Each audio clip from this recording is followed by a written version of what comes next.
Good evening, everybody, and welcome to the Motor City Mad Mouth Show. My name is Scott Morganroth, the Motor City Mad Mouth, and I am speaking with Mike Massaro, a guy that knows a thing about motorsports here and there. After all he had done is cover it for a long time. So if he used to loud noises because of cars, I wonder why. Now I'll have to wonder during the course of the show if I'm louder than a car. I don't know, but I don't have any lug nuts in me. Just kidding. Since I have you on here, I have to mention though NASCAR's Mike Massaro. Mike, thanks for joining me tonight. Of course, Scott. Thank you for having me. You're very welcome. So I got to ask you, Mike. Okay, and just a little information about Mike. Mike made it to my book, Lessons from the Microphone, and I'll tell you why. Because the guy took the bold move here and went from sports to news. More power to him. And when you make that transition, you end up in this piece of between the covers. And I'm glad that, hey, you know what? This is the type of show where I want a lot of individuals to learn from you and us, so that they can decide what career move they want to do as well as generate some things from the book. So, first of all, Mike, let's talk about what motivated you to get into sports media. Into sports? Well, Sports media. I'd always been a fan of sports. Growing up, Right. I was an athlete. I played baseball. I played football in high school, played baseball in college, and always wanted to work in sports. I knew I wasn't going to be able to be a player. So I pursued broadcasting, and it led me to racing in a roundabout way. But it had always been my passion, and I pursued it, and it paid off pretty well for me for a very long time. Yeah, sports media. I'll tell you one thing.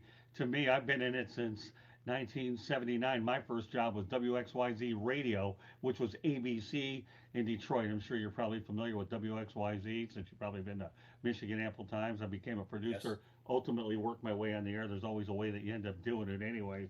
So I can totally appreciate it. I played baseball 6 years, hockey for one. Basketball, I knew full well that I wasn't the prototypical athlete. I was a catcher, so I was traditionally slow, anyways.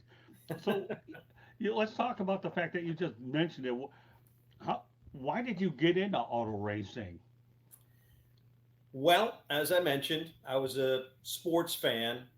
I liked all sports. Now, I did play football and baseball, as I mentioned, but I liked all sports. I watched basketball, I watched hockey, I watched a lot of racing because my dad was a huge race fan. In fact, every winter, our vacation in February was to go down and see my grandparents who lived in Florida. But we'd also take a little trip to Daytona for a couple of days with my dad. My brother and I would go with my dad to Daytona and see the Daytona 500 and some of the events that led up to it. And I'd always been attached to it. So when I get out of college and I pursued a job as a sportscaster, it was difficult finding anything in baseball or football, which is was really what I was aiming for to begin with.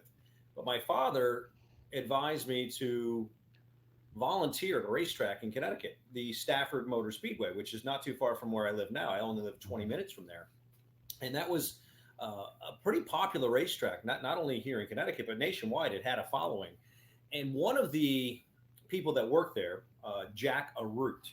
And Jack Arute at the time was an ABC and ESPN sportscaster. His family owned the racetrack. So my father encouraged me to go up to Jack Arute and volunteer as a public address announcer. And so sheepishly, I did that.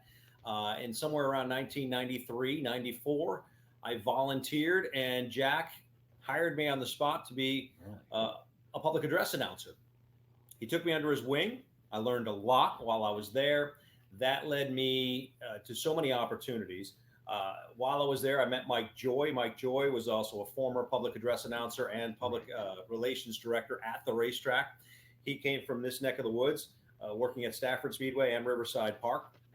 And so that was the very beginning, so 1994-ish, where I made a connection with Jack Arute and Mike Joy, and both of them advised me at the time to audition for MRN Radio, which I did, and it changed my life because I was able to get a job with MRN Radio and start following NASCAR racing on a national level, which one thing led to another. It was kind of like an avalanche, like a snowball effect, if you will. You brought up bring up some really good names. Jack Arute, I remember seeing him at the Michigan International Speedway. Anytime I needed an interview, he was always there for me. He's wearing that incredible suit that he's wearing. You know, what is it, the fire suit or whatever, because he's right near the pits there. And a couple of years ago, I had the good fortune of interviewing Mike Joy, and pun intended, he was a joy to interview. And, He is. you know, and I also interviewed Ken Squire many years ago because for a period of time when I lived over in Michigan, they had 3 or 4 races a year. They had a couple open wheel ones in addition to the NASCAR. You know, had NASCAR one in June, and then the other event in August. And then at times they had. We all know about the open wheel race in July. And then when the kart and the Indy Racing League broke up, there was the US 500. But every time I needed Jack Arute, he was there. And Mike Joy to me was absolutely fantastic. So when you bring those names up, it's unbelievable. I've got to ask you a crazy question, which you probably have never been asked before. And I mean never, okay? That's why I'm bringing. That's why I'm preparing you for it. And that's this. I ran into Mark Carrier, the former wide receiver for the Chicago Bears. And Okay. at that time, he was working for, I think, Arizona State, I believe, as a coach. So I asked him a crazy question because I did an auto racing show out in Phoenix called Weekly Wheels. I used to cover races at Phoenix, and Kenny Kane was the guy there in charge. I'll bet I'd bring up a lot of names here, and it would bring. So I had to ask him, do you think that auto racers are athletes? Okay. And the reason why I say that because a lot of people may have that debate because they're driving a vehicle. Are you asking me that question? Yeah, I am actually. Well, first off, I have been asked that question before, so Oh, well, I'm wrong there, but okay. a few times. And my answer to that is always the same. It's absolutely they are Okay. athletes. Okay. Absolutely. Maybe not in the way that people look at a basketball player or look at a baseball player or a football player or an Olympic sprinter or somebody like that. Not in that way, Right. but in the way that they need to be physically fit. They need to withstand an immense amount of G force throughout the course of a race. Right. And that Okay. G force takes its toll on your body. That's just one aspect of it. The heat that they're enduring throughout the course of a 3-4 hour event is incredible. It's Right. well over 100 degrees in that car, no air condition whatsoever. So they're sweating out quite a bit of fluid. I had heard at one point that some of these drivers are losing, 10 pounds of water weight per race Right. because they are just dehydrating so quickly inside that race car. So you have to be in tip top shape. And I think race car drivers, especially in NASCAR, have learned over the generations that there is an upside to being in better shape. And once they learned that, I think you saw race car drivers taking physical fitness a lot more seriously than they had in the past. I think if you compare the drivers today to the drivers, say, in the 1960s and 70s, it's a different mindset when it comes to physical fitness. You take a guy like Jimmy Johnson, for example. Jimmy Johnson, a 7-time NASCAR champion, is Right. also a marathon runner. Okay, he runs marathons. This is a guy who takes his physical fitness as seriously as any athlete you can think of. Right.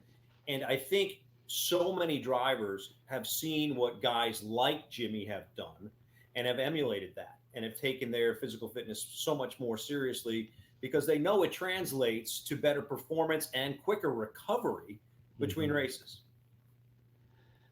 Well, amazingly enough, you know what? Back then, I don't think Mark. I think Mark said that they weren't, but that you could Well, he get was both wrong. sides. Well, And no, no, Mark I Carrier, and no disrespect to Mark Carrier, but my guess is he's never driven a race car. that's true. But the other flip part of the whole thing, we talked about Russell Branham. Okay, my mind changed after Russell said I could drive around the Homestead Speedway track, and I wasn't as thin as I used to be, so it was a bit of a challenge getting into that tight space. And from that point forward, and I'll tell you, Russell was nice. I was supposed to go for a typical ride along, okay, a little ride along. He said, "I need you to drive." I said, "No, you're kidding. No, I really am serious. I want you to drive." So I called my wife and said, "You may think this is crazy. This is one of the best days of my life." He said, "Including over our marriage? You don't understand. He's going to let me drive around this racetrack because she knows I'm one of those high energy, high motor, adrenaline rush kinds of people." So he did let me drive. When I drove around there for, I don't know, quite a few laps, at least 12 or so around there. I'll tell you one thing, everything you just said, I said, you know what? I was wrong back in Phoenix, and I'm a believer now.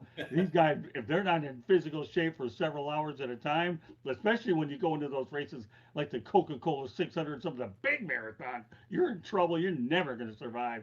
So I got news for you. I gained an appreciation over it. And actually, when she covered the race, she really had to eyeball the track round. So you drove in this thing, you better believe. And you know what I'm going to do?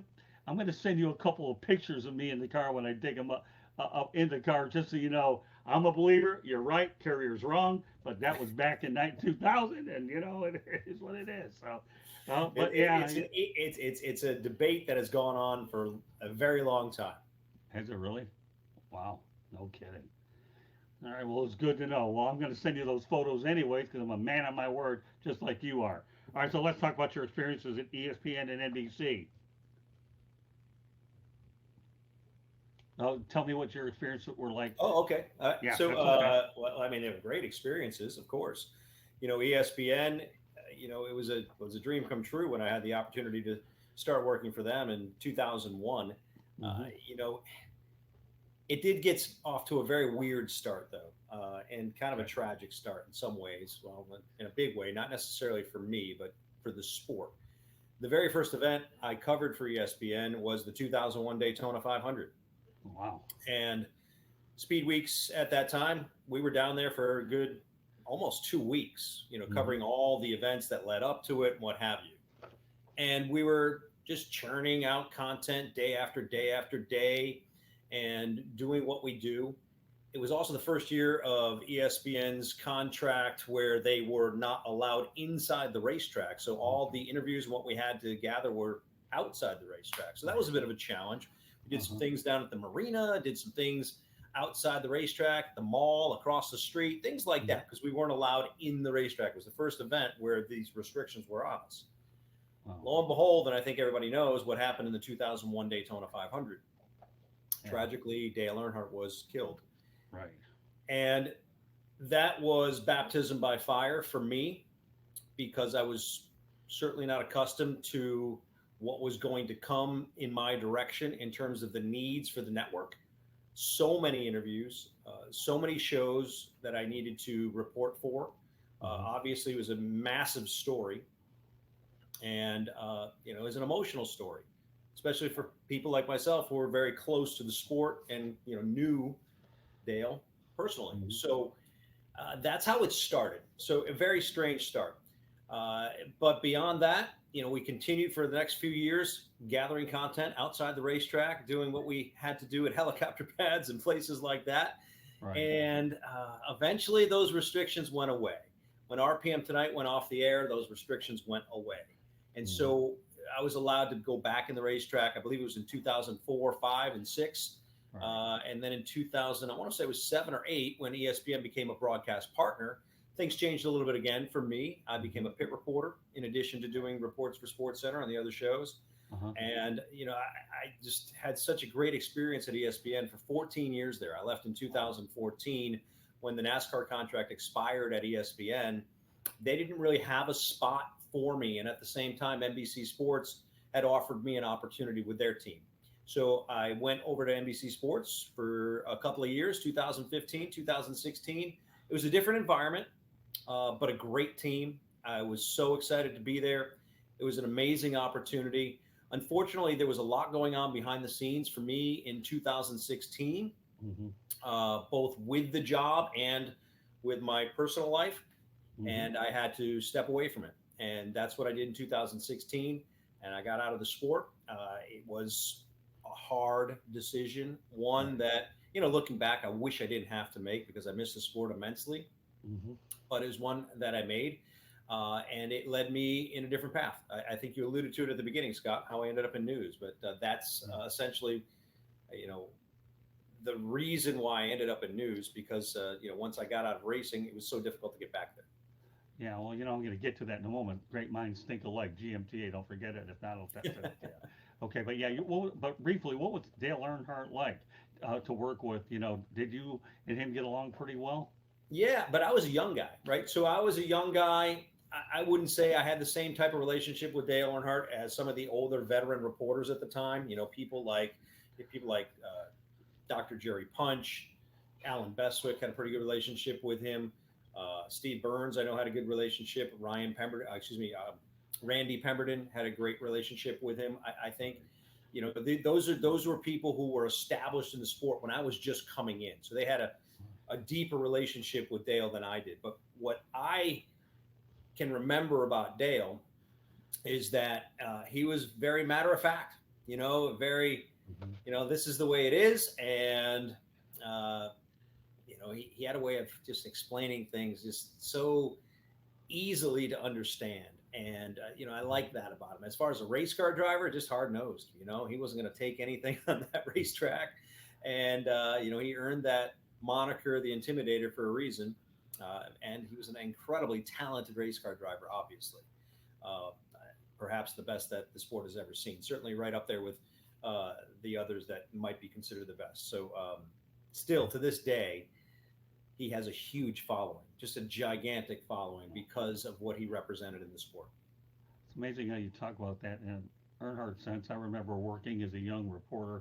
We all were young at one point, right? I ended up working with Don Shula, and it was tough to get to know him. But once he got to like you, and I was young, so he, it was hard on me at the beginning, but he grew on me and I grew on him, and it was okay. But man, I learned a lot from him. All right, well, you kind of alluded to it anyway, so let's get to it. From sportscasting to news, I know it was a huge challenge, but I feel that on your part, it was a bold and challenging move. And you said that you liked anchoring but not reporting. Why? Well, I said that to you in our pre-interview. Yes, so I really enjoyed the anchoring. I think just the anchoring was more of I guess it was more of a leadership position, which is what I was, at that level when I left NBC Sports and I left ESPN. That's kind of what I was accustomed to, just being at, more of a anchor type host role.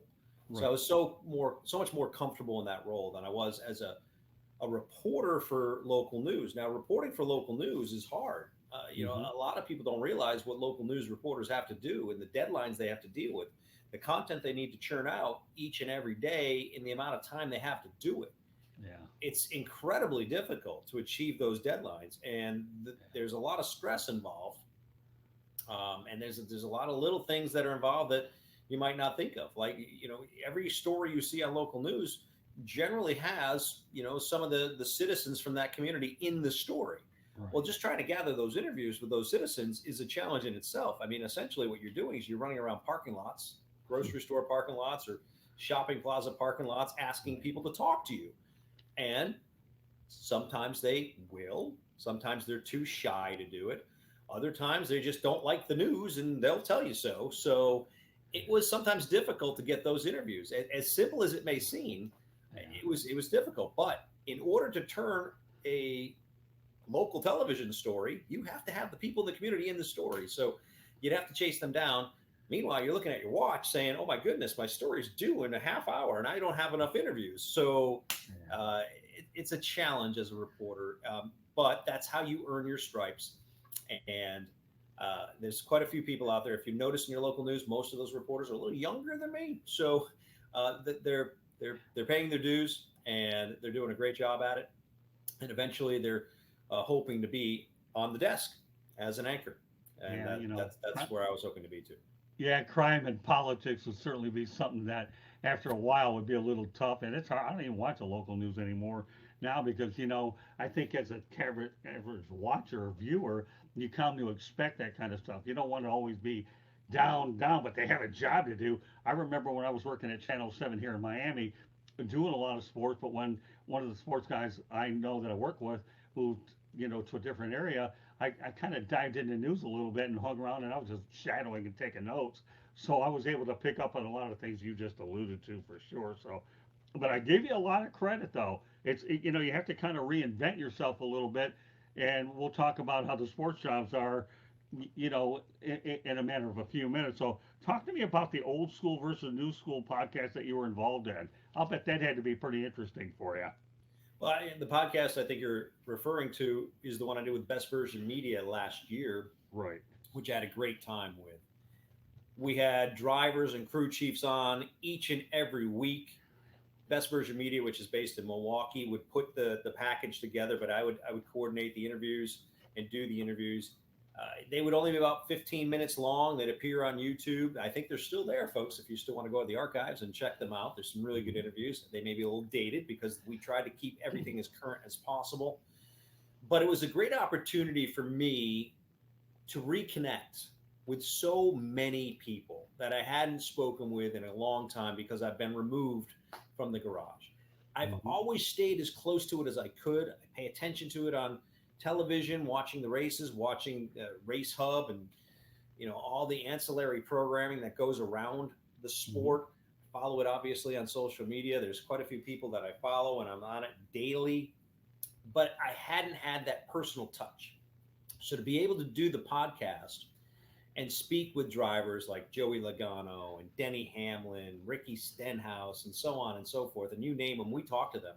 I think we talked to almost every driver in the series last year. Wow. So it was great for me to connect with some of them. And honestly, because I've been gone for a few years, there were some drivers I'd never met. Right. So it was a great opportunity to actually, interact with them for the first time.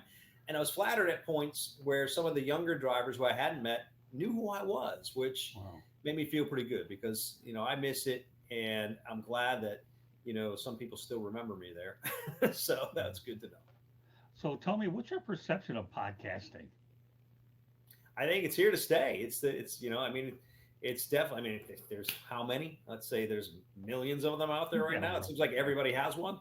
Right. It's easy to consume, right? People like to consume things in small quantities, quick hitting, right? So people have shorter attention spans these days, maybe, I don't know, but we're gathering all of our information on these, right? So, we're going on, the social media platforms, and we're looking at little videos, and we're learning stuff in about 30 seconds, right? 30-second video here, 30-second video there. So a podcast, if it's quick, people love it. They're getting all their information in a condensed fashion.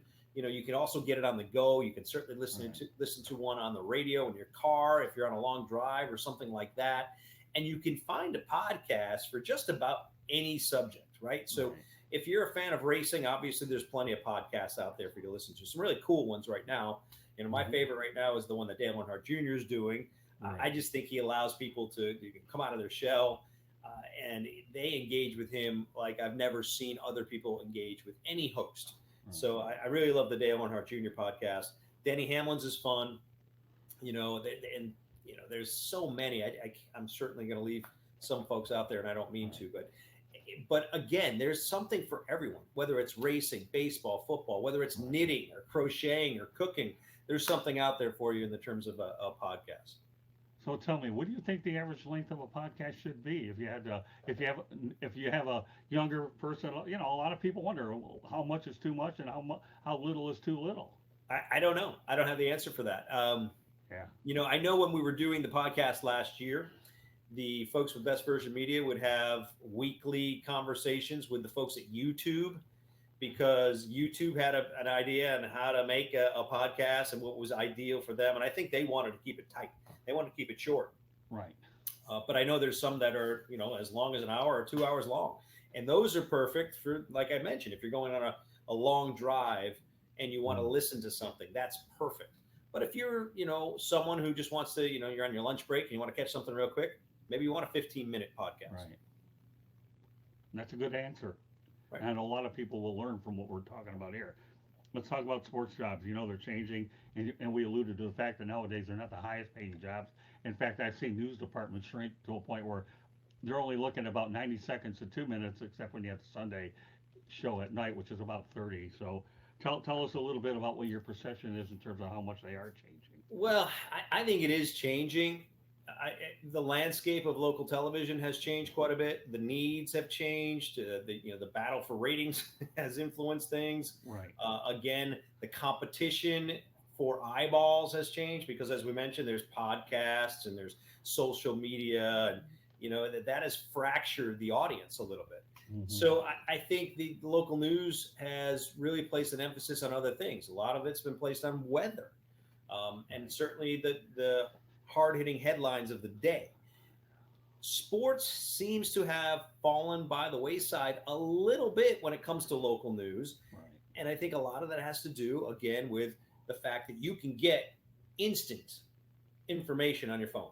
You can get highlights on ESPN, big highlights, anything you want. That's 24 hours a day. Meanwhile, the newscasters are waiting until maybe 4 o'clock, 5 o'clock to come on the news and do the sports. Most people already know what happened in sports by then because the information is so instant.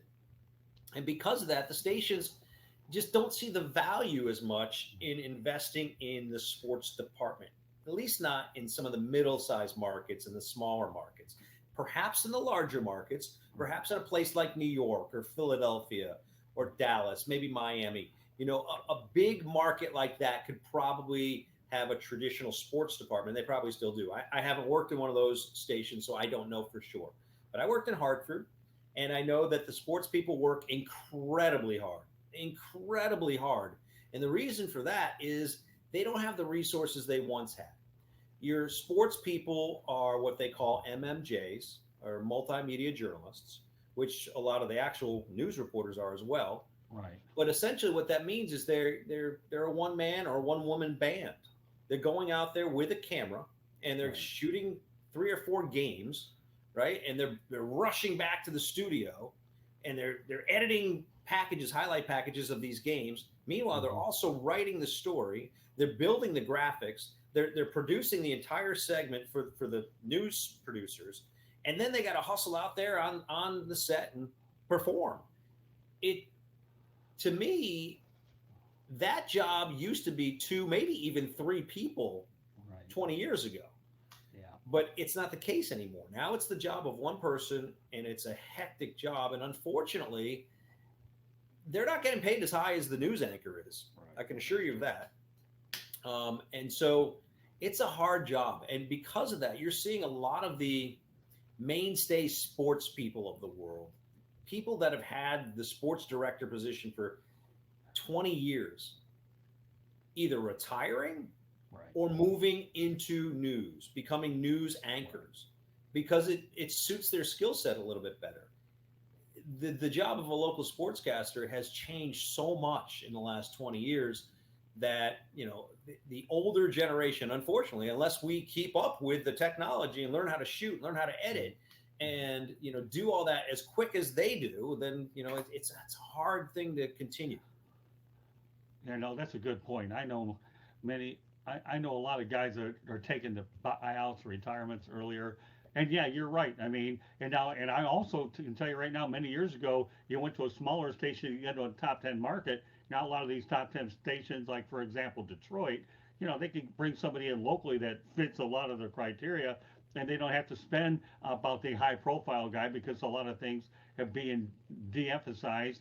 And not only that, a lot of local stations have de-emphasized sports and just use regular newscasters to cover events and don't have sports departments at all. And I've seen that as well. So those are some excellent points. And I want to let everybody know here, this is the type of show with Mike and I that, you can really learn from, especially students, if you're watching this show right now, that, this could be like my book as well. I talk about a lot of those guys, Mike, in my book, exactly the way you described them, where they are making the change and all that. So this is a great opportunity for you to learn from us.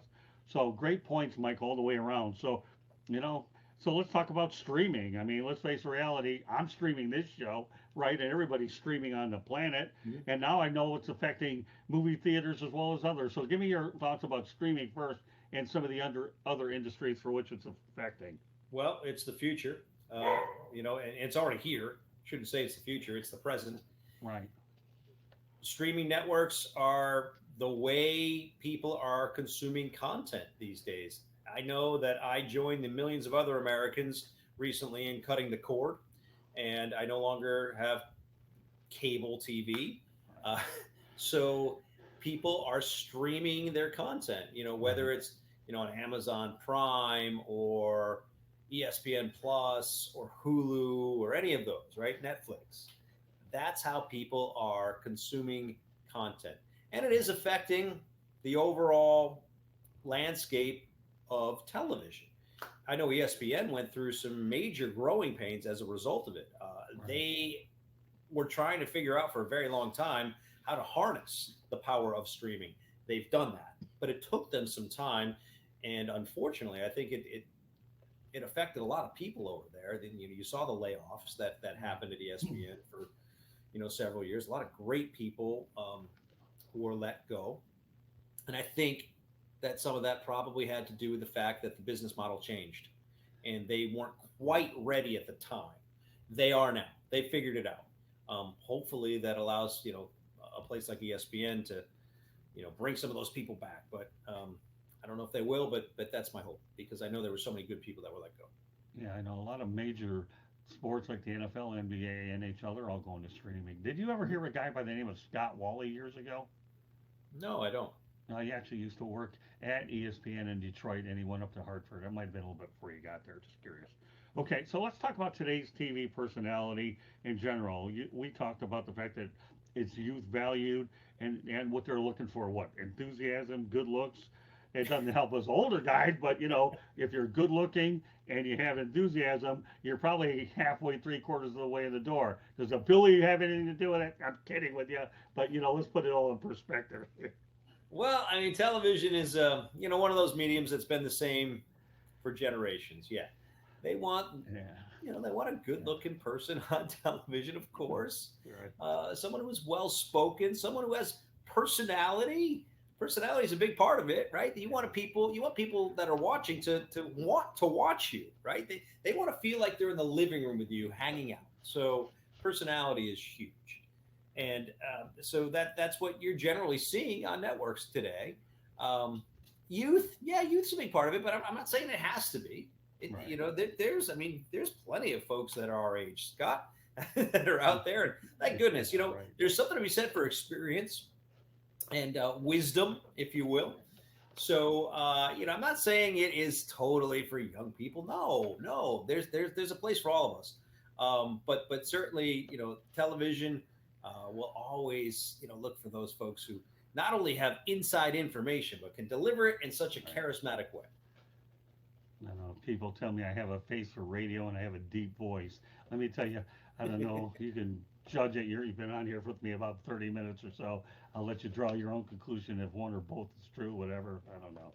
Face for radio, yeah. I think you're a handsome man, Scott. Don't let anybody tell you that I said that, but yeah, that's the truth. Well, Mike, you're all too kind. You really are.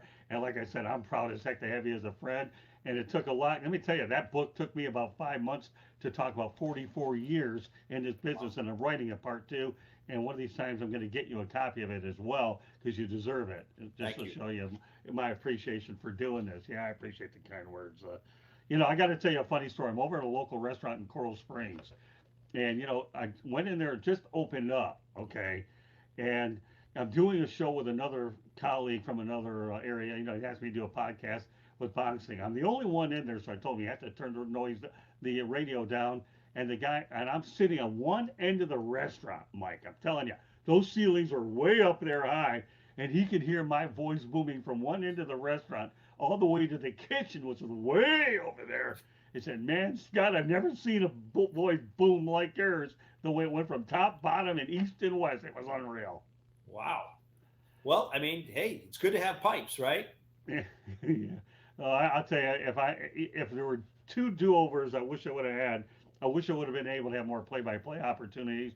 But talking to a guy like you, who's a motorsports guy, a lot of people don't realize I am a motorsports person in a lot of different ways. I've covered the Rolex 24, a Sebring race. Have you ever been to Sebring, by the way? One time. Heck of a track. And you know what? My goal is Le Mans. But if I never became a play-by-play guy, I would have loved to have driven a race car, even though I always joke around with people. I'm the interstate intimidator, okay? And maybe I took a little. Be careful with that. You get yourself in trouble with that. Oh, I know. Well, you have to know the right spots to be it, and other spots you don't. And if you're in Georgia, don't be that, or you're going to be paying a lot of money. And I had an interesting story with Russell Brandon when he went out there and approved me for the Talladega race in the fall. And I told him my story. He said, "Yeah, but I didn't have a hotel out there. It was short notice when getting up there, so it worked out okay. We still had a good time." So, all right, let's talk about advising youngsters, mentoring, and all that, male and female alike. getting into our business. Do you have any advice to these kids? Because I'm gonna tell you, I thought we had it a little easier because it was a little easier and difficult. Because it's not only what you know, but who you know. But now there's so many more people, like you said, millions of people doing it. How you get noticed? But do you have any advice for males, females in our business trying to break in? Well, I think the advice is same whether you're male or female. Okay. One thing that I took to heart 30 plus years ago was something I read in a book by Dan Patrick and Keith Olbermann. Okay. I believe the title of the book was The Big Show. If you remember, Dan Patrick, Keith Olbermann were the hosts of Sports Center at 11 p.m. every night. And it was must-see TV if you were a sports fan. I read their book when I just got out of college. And there was something in their book to the effect that said, if you want to be on air, be on air. What they were saying was, don't take a job necessarily as a production assistant or an associate producer or something like that. Mm-hmm. Their thought was, if you do that, you'll eventually get good at that. And that's how the higher ups will see you. Okay. And as much as you may want to be on TV or be on air, you may not have an easy time getting on air because you've kind of already made your path. Your path is in production, which is not a bad thing, by the way. That Right. Being in production has a lot of upside, perhaps some more than actually being on air, to be honest with you. Mm-hmm.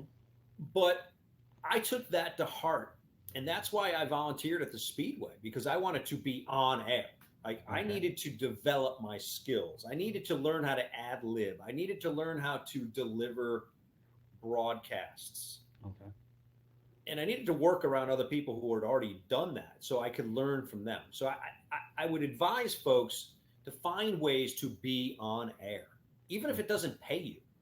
Find a way to learn the skill set. There's muscle memory involved. You learn your cadence. You learn how to pace yourself. You learn how to describe things differently. Be on air. Doesn't matter where it is. The other thing I would say is more new in my mindset, and it goes back to what I was talking about, the MMJ phenomenon, the multimedia journalist phenomenon. Okay. When I was in school, that wasn't a thing, but it is now. So if you're going to school, if you were an 18-year-old kid going to Emerson College or Syracuse or Ithaca or someplace like that, make sure that you learn how to shoot video. Make sure that you learn how to edit video. Get as good at that as you possibly can, because you'll need to do that. You will need to do that. Learn how to light. Learn how to do audio. Learn everything you possibly can. And in addition to that, learn how to be on air, because you're going to have to do it all. Well, it's funny how you say that. I've always felt that the best writers were really great on the air because you had a pretty good understanding of the language. Would you agree with that? Yeah, right. I'm remiss in not mentioning writing. Writing is essential. Writing is the absolute backbone of what we do. What a lot of people don't realize is that when you go on television, unless you're a play-by-play person, most of the stuff, at least on local news, or if you're a reporter putting together a package, all that stuff is written. If you're an anchor, all of that stuff is written and you're reading it. I mean, you have to ad lib some, but most of what you do on television is written beforehand. So who do you value as your key mentors that helped you develop into what you Oh my became? gosh. So many, Scott. So Why many. do I we have mentioned that much Jack time, or Arute. am I running out of time? No, I'm kidding. No worries. Jack Arute. I mentioned Mike Joy. To this day, I speak with Mike.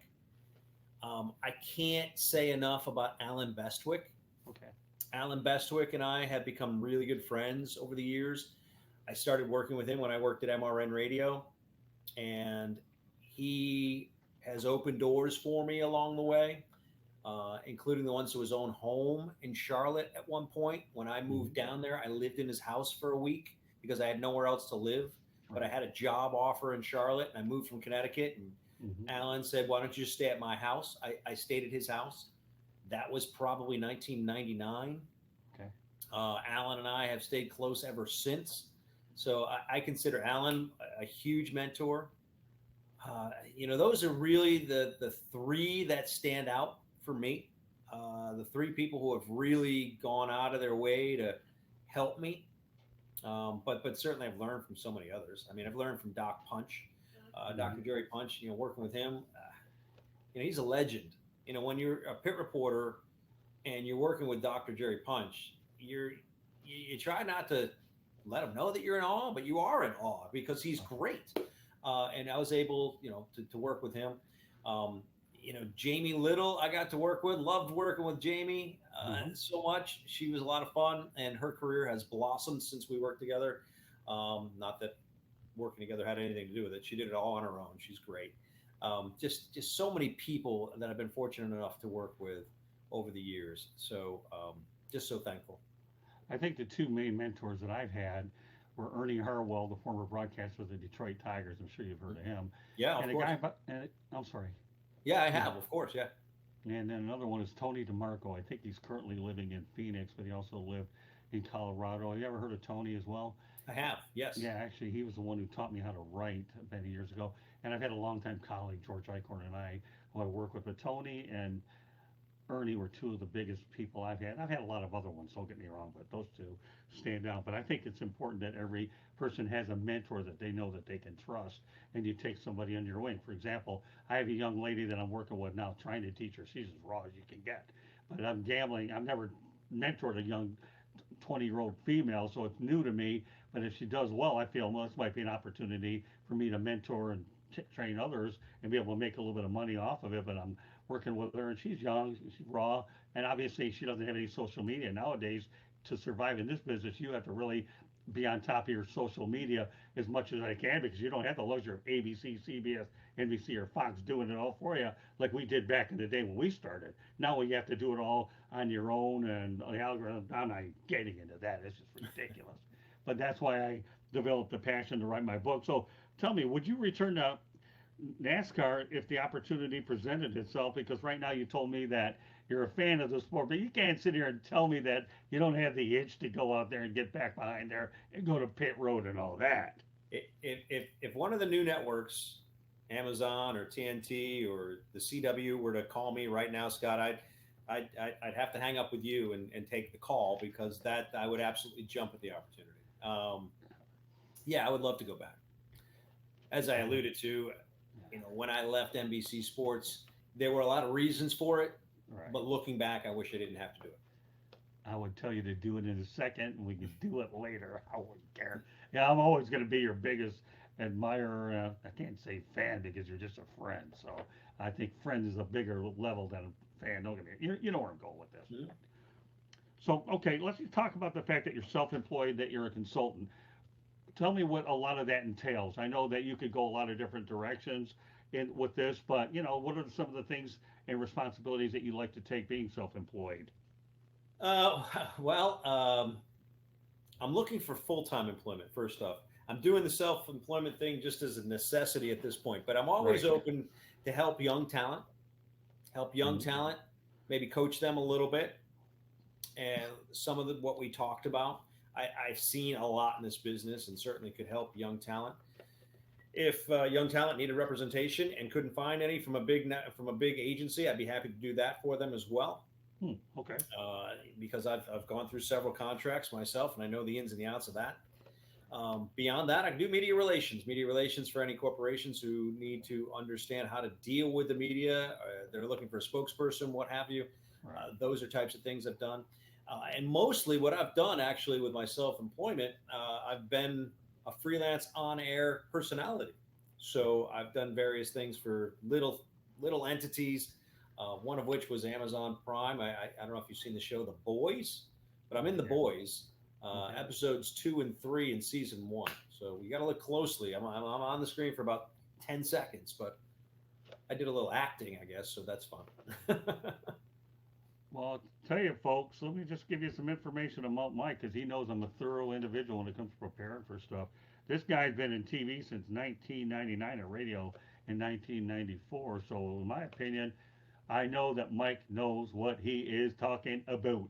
That's a Canadian version. I could say the American version. It wouldn't matter. I got that. Yeah, there you go. But about whatever. I only say about because hockey's going on right now, but about whatever. Got to give it its due. So, yeah, hey, I hope opportunities come where you can advise people. And I'm trying to learn at different aspects and try different things. I always have learned in this business nowadays, you got to be more of a gunslinger, and you can't be afraid to try anything. And depending on what happens, I would welcome the day anytime you want. If you need a broadcast podcast partner all day long, you got my number. You get out to me, and we'll see what we can do to do it. I may be too old to accomplish a few other things, but I'm not too old for that. So let's go over my book a little bit because, as I said, I was impressed with the fact that you went from sports to news. And as I mentioned in my book, once again, Lessons from the Microphone, and you talk about being a news anchor for NBC Connecticut, got to get it out there, okay? So where do you see Mike Massaro immediately 1 year from now and 5 years later? Oh, I don't have any idea how to answer that, Scott, to be The honest. best you can is usually the way to go, my friend. Oh my goodness. What I'd like to see is Mike Massaro landing one job that he's with for the rest of his life, Okay. or at least the rest of his working life. And that would ideally be an on-air position Hmm. with a network, preferably at the national network level, preferably as one of their anchors or at least primary personalities. I would love to see that. That's at least in my mind's eye, my hope that comes to fruition one day again. But there's a lot that has to happen for that to become a reality. So tell me, what was it like working over at NBC Connecticut? What kind of experiences and things that you learned and all that? Because you talked to me yesterday. Well, when we talked about it a little bit, you mentioned a few things. Are there anything that stood out about that experience over there? It was a learning experience. I think I learned just how talented the people are at NBC Connecticut. Yeah. I don't think I really understood thoroughly until I was immersed in it how much work goes into putting together a local newscast and how many of them there are. We were on TV at 4 o'clock, 4:30, 5, 5:30, 6, and 7 o'clock. So there were a lot of newscasts, and that's just the day side. Occasionally I worked mornings too. So and we came on the air at 5 in the morning. So a lot went into that. So I guess I didn't realize and have how hard they worked. Okay. And so I have a much better appreciation for how much work goes into it and how talented the people really are at NBC Connecticut. Everybody I worked with from top to bottom, super talented. And I don't know that people give them the credit they deserve. And that's not just NBC Connecticut. That's every local television station, Right. in the country. These people are working their butts off, right, to put together a product so that you can consume the news every night. You know, Amazingly enough, I used to have to collect a portfolio. I'm thankful now that I have an online publication, South Florida Tribune. But I think what's important is now I have a YouTube channel. So if anybody ever asks me, which is South Florida Tribune, so for those of you that want to look for my work on South Florida Tribune, feel free to subscribe. There's no cost to do it. But now, if anybody were to ask me, from my experience, just go to my YouTube channel. You can take anything you want, long, short, or whatever. And I think that's the one thing that at least we have going with the new technology, that I don't have to go scrambling in my house looking for a cassette tape or whatever I used to put it on. I mean, I had some great interviews on my cassette tapes as well. And John Wooden. When you get a copy of my book, you'll understand it. Okay. It's not like 12 minutes is going to describe 206 pages, and it won't. But I think that's important that you try to find any way that you could go out there and get yourself on video as well as audio. Because when I started and didn't know anything about video, Zoom, and all that business, I enjoy the old school approach by doing audio. But then once the video becomes important to you, then you understand, the left hand and the right hand. But when you were working at NBC Connecticut, I know in Detroit when I was watching it, they'd have local anchors that used to have shows on for about a half an hour to an hour. Did they ever ask you to do anything like that for a half an hour to an hour? Because I know local people are so engrossed in their talent, you know what I mean? Because they're the stars of the area. I know some broadcasters did their own thing. Well, not unscripted, Okay. not ad libbing for a half hour, but the news, the anchoring I did was morning weekends, Okay. which would be from 5 o'clock in the morning, I believe, until 7 o'clock. Okay. And then we'd take an hour off, and then we'd be back on at 8 o'clock and go to 10, I believe. I'm trying to remember how it all went, but but there'd be long blocks, and I'd be solo, Hmm. so I wouldn't have another anchor. I'd have the meteorologist with me, Right. but that was about it. Like so yeah, that's as close as I would come to what you just described. Yeah.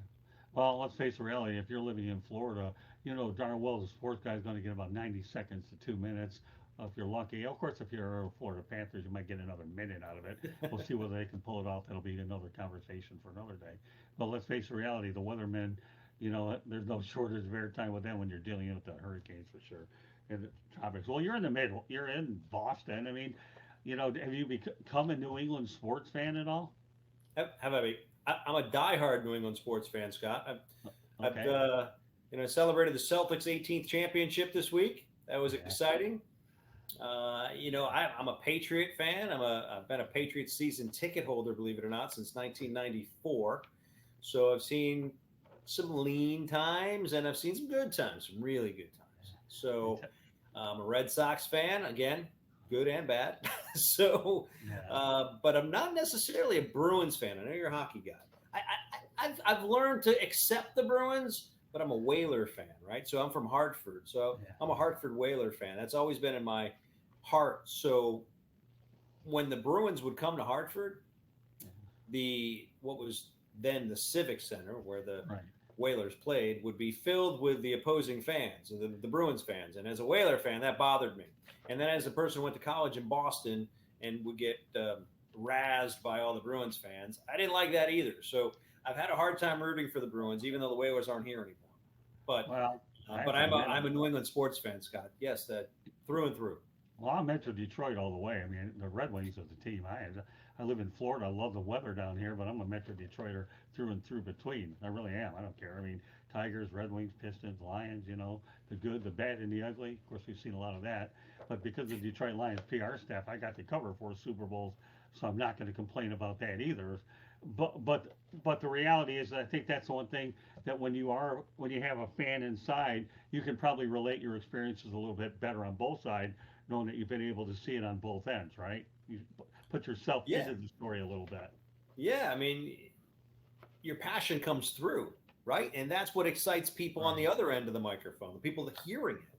When your passion comes through, when your passion doesn't come through, people aren't energized by the Yeah. broadcast. So that's your job as a broadcaster to engage that audience, to grab them, to hold their attention, to get them to walk away feeling that was cool. That was a great broadcast. It was a good show. I had fun. And you can't do that unless you're having fun yourself. All right, let me ask you a question. No, but no, you may have gotten the athlete business right. Although I got to wonder about horse. Well, let me ask you. Did I ask you about horse racing? Is the horse more the athlete or the jockey? You didn't ask me about horse racing, and I don't know that I'm qualified to answer this necessarily because uh, I'm not an expert on horse That's racing. okay. Um, my MRN colleague Kurt Becker would be the guy to ask. He is the voice of Keeneland Raceway, so he Okay. would be your guy. But my personal opinion Yeah.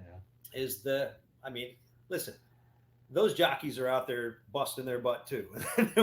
But that horse, man, that horse has to be Uh, the main athlete, right? That horse, you see all the muscles on those horses? yeah. Yeah, they're working. And by the way, we've seen some tragedies at horse races too, right? So they're risking their lives at times to do that. That's true. All right, I'm going to give you one thing I know you've never heard. Okay, I know it. I got it wrong earlier because it was more common than I anticipated, but this one I know. We all know that a Timex takes a licking and keep on ticking, right? We know about that Yep. one, right? Well, I take a licking and keep on talking. All right. I got you on that one. Then again, you'll find out as time goes on. But meanwhile, just so everybody know, in case you're just joining us, my name is Scott Morganmouth, Motor City Manmouth. Please be joined by NASCAR's Mike Massaro. And yes, I do call you NASCAR's Mike Massaro because I don't know you any other way. Anyways, and I Okay. hope this guy get back in there because I'll tell you what, when you talk about a seasoned veteran, he is, okay? And he's still got some probably good years left in him. I would think quite a few, anyways. Get him back on the air. I don't know what they've got nowadays. It wasn't until a couple of years ago when I covered, race at Homestead that I forgot where all the new drivers, a lot of them have moved on. So it was a little bit of an adjustment when you've been away for a while. Then you got to get up to speed, pun intended, really quickly. But once you're able to get into it, you feel all right. So I've always hoped that you get back on the air. And when you brought up that situation as we get ready to close the show out tonight, you know, we all know COVID left a lot of restrictions out there for people to do, but it never really dawned on me because I remember seeing you outside of racetracks, doing it. That made your job had to be a lot more difficult to do it, knowing that you weren't able to get in there. And the reason why I bring that up is nowadays it seems like a lot of the communications people have a lot more control about what you're able to do. So if I'm going to do anything in about a couple of years, I smell retirement after I'm able to get my 2, 3, 4 books out, whatever I'm going to do, out because of the fact that the access is a lot more difficult now than it ever has. Have you noticed that too? Uh, that the access is limited now. Is that what you're asking? Yeah, correct. So the only thing I have to go off of there, I mean, I can compare it to the way I did business back in the early 2000s to what I did last year. With the podcast, I approached PR people the same way I did, and they were very receptive. They thankfully delivered. I only have a handful of drivers that we weren't able to get. But they're drivers who are in demand, and I understand why they weren't able to do it. But I found that the PR people were pretty receptive for me last year, and I was really thankful for that. Well, I think you're in a situation too where you're dealing with individual ones from teams. I had a good experience recently out in Sebring where I was dealing with with an IMSA guy. IMSA is the one form of racing most people don't realize that of all circuits. I know we haven't talked about it. I know we're running out of time. But IMSA to me, when you can do endurance racing, that's unbelievable to go that many hours at a time. And now that I've conquered Rolex, I'm going to get Le Mans. But do you have any thoughts about IMSA racing? Did you ever get near that particular? Because it's a battle of manufacturers and all that. Yep.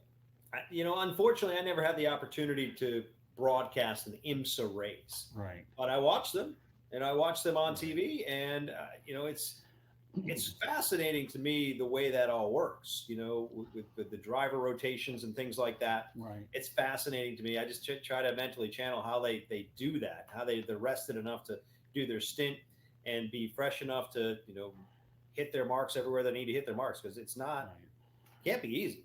I mean, there's a lot that goes on in that race car. Yeah. These are road courses, a lot of shifting going on, a lot of sleep deprivation. I can only imagine. Yeah, and Jimmy Johnson got humbled, by the way, over at Sebring.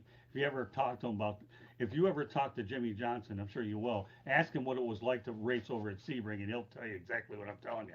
That's no easy task, because I'll tell you, Sebring is challenging. So, Mike, I can't thank you enough for coming on the Motor City Mad Mouse Show. As I said, I've always valued you as a good friend.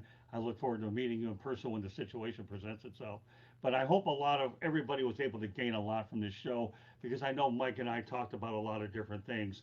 And I think that when you deal with PR people nowadays, the one thing I've noticed from a lot of veterans as we close it out is a lot of the younger people, it is hard. They don't return a lot of emails, though. I think that's probably the one thing that we've run across in our industry, across the racing venue. But that maybe they're so inundated with them, who knows? But I think the one thing that we can say, no matter what sport you're covering, it's that if anybody should learn anything from a lot of these shows, relationship building is the key, isn't it? Yes, relationships go a very long way, and I cherish the ones that I was able to build, and I look forward to building more. Well, there you go. Well, Mike, I hope you build more. Again, you have a friend for life here, and I'm looking forward to continue to stay in touch. But meanwhile, folks, I want to thank everybody for tuning in to to Motor City Mad Mouse Show here on No Filter Network. Mike, once again, thank you very much for joining us, and we'll definitely be talking soon. So God bless, and I hope you get everything you're looking for. When I hit you with the 0, 1, and 5, I knew you wanted to be an anchor. Just get him in there and bring him in. The guy, he brings experience and he brings energy, and you can't buy experience, energy, and passion. And Mike, that's what I've always known about you for as long as we've known each other. And once again, thanks a lot for doing this. Appreciate you. My pleasure, Scott. Thank you for having me on. Oh, you're welcome, Mike. Thanks for joining us. All right. And this concludes this edition of the Motor City Mad Mouse Show. Until the next time, have a good night. Thanks again, Mike.